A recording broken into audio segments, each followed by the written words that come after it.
글로벌 외신센터입니다. 말씀 주신 대로 세 가지 내용들 모두 중요하게 보이는데요. 김민아 캐스터와 함께 오늘도 체크해 보겠습니다. 안녕하세요. 안녕하세요.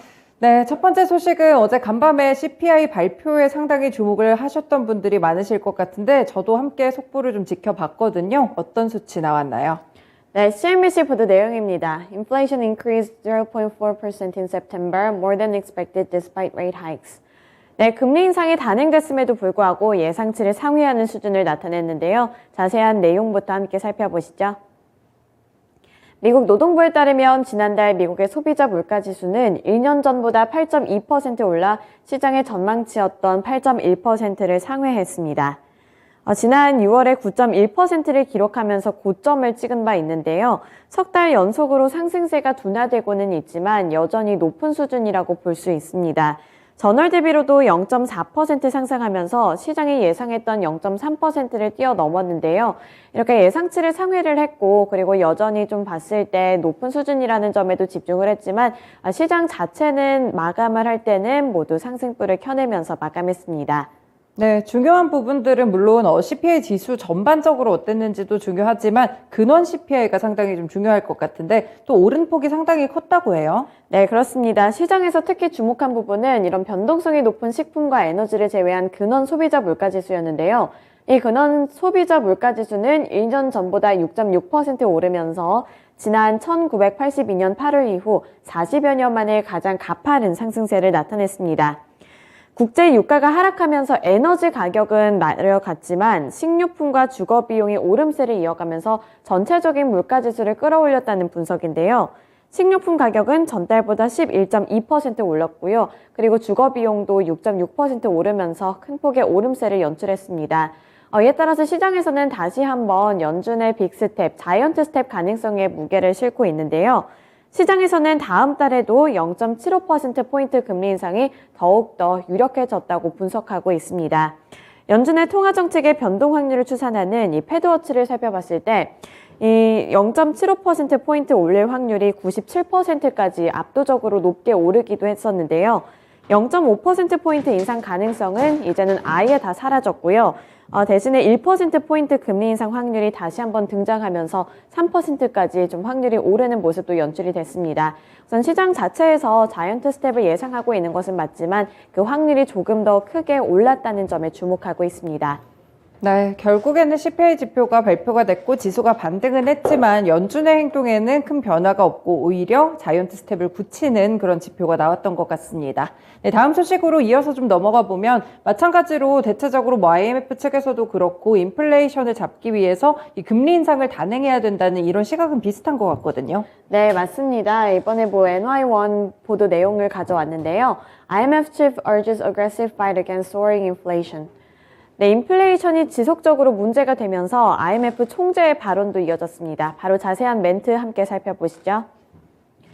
크리스탈리나 게오르기에바 IMF 총재가 치솟는 인플레이션과 관련해 중앙은행은 필요시에 결정적인 조치를 취해야 한다며 금리 인상 필요성에 대해서 강조했습니다.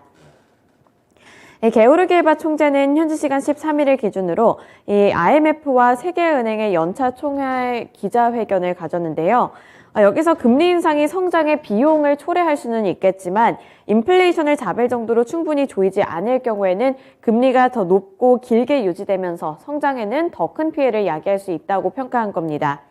그러면서 사람들을 돕고 인플레이션에 대응을 하기 위해서 재정정책과 통화정책이 함께 해야 한다는 점을 분명히 해야 한다고 강조했는데요.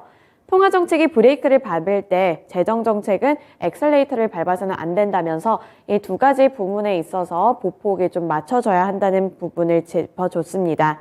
근데 이게 만약에 디커플링이 될 경우에는 매우 위험해질 것이라고 말을 하면서 그 리스크에 대해서도 강조를 했는데요. 우선 전체적으로 봤을 때 지금 인플레이션이 너무나도 높게 치솟고 있고 여기서 경기 침체다, 인플레이션이다 말이 많지만 결국에는 금리 인상으로 이거를 빠르게 조치를 취하지 않을 경우에는 그 고통이 더 커질 수 있다고 본 거고요. 그리고 미국의 이번에 그 CPI가 발표가 되면서 미국 경제에 대해서도 이야기를 내놨는데 미국이 오랫동안 인플레이션을 잡지 못하는 시나리오는 미국에도 나쁘겠지만 미국뿐만 아니라 전 세계에도 파급 효과가 일어날 것을 알아야 한다고 말했습니다. 네, 금리 인상이 되면서 인플레이션이 좀 빨리 잡혀야 될 텐데 과연 어떻게 될지는 조금 더 지켜보셔야 될 것 같습니다. 마지막 소식으로 넘어가 볼게요. 네, 영국 측의 이런 감세안이라든지 여러 가지 정책들이 또 시장에 한 차례 충격을 주거나 혹은 끌어올리는 그런 일들이 있었는데 이번에 법인세 인상을 또 검토한다고 하네요. 네, 그렇습니다. 블룸버그 보도 내용이고요. Truss prepares to abandon key tax cuts amid market turmoil. 네, 영국에서는 지속적으로 이런 정책과 관련해서 좀 변동성이 나타나고 있습니다. 이 안에서 어떠한 멘트가 있었는지 기사 내용 통해서 살펴보겠습니다. 리즈 트러스 영국 총리가 법인세 인상을 검토하는 것 같다는 보도가 나왔습니다. 최근 세계 금융시장을 크게 흔들었던 영국의 감세 정책이 일부 철회될 가능성에 시장은 다시 한번 긴장하고 있는 건데요. 이번에 당초 이 트러스 총리는 법인세율을 현재 19%에서 내년 25%로 올리려던 계획을 취소하겠다고 밝힌 바 있는데요. 이는 감세안의 대표 항목으로 170억 파운드, 우리 돈으로 봤을 때 약 27조 4천억 원의 규모입니다. 앞서 부자 감세 논란에 불을 지폈던 이 소득세 최고세율 인하 방안을 철회한 지 얼마 되지가 않았는데 이번에는 법인세 쪽에서도 유턴을 고려하고 있다는 건데요. 취임과 함께 원래는 폭풍우를 헤치고 경제를 재건하겠다며 약 70조 원에 달하는 감세안을 내놨던 건데 이번에 갑자기 정책을 선회하겠다는 의견을 내놓게 된 겁니다. 그 원인을 살펴봤을 때 핵심은 재원에 있다 이런 외신 보도들의 평가가 나오고 있는데요. 부족한 재원을 마련하기 위해서는 국채 발행이 증가할 것이고 또 세금 감면을 할 경우에는 소비를 자극해서 인플레이션 압력을 키울 것이라는 우려가 확산됐는데 그 결과 달러 대비 영국 파운드 가치가 또 추락하는 모습을 나타내기도 했습니다. 이렇게 지금 영국 쪽에서는 정책 변동성을 좀 강하게 나타내고 있는데 IMF 쪽에서도 이러한 부분에 우려감을 나타내고 있습니다. 이게 단계적인 효과를 나타낼 수는 있겠지만 여기서 좀 일관되지 않는다면은 다시 한번 시장에도 변동성이 나타날 수 있다는 점을 강조했다는 점이 외신 보도에 나왔습니다. 네, 이렇게 영국의 정책 변화 상황까지 함께 체크해 봤습니다. 세 가지 소식들 김민아 캐스터와 함께 봤습니다. 고맙습니다.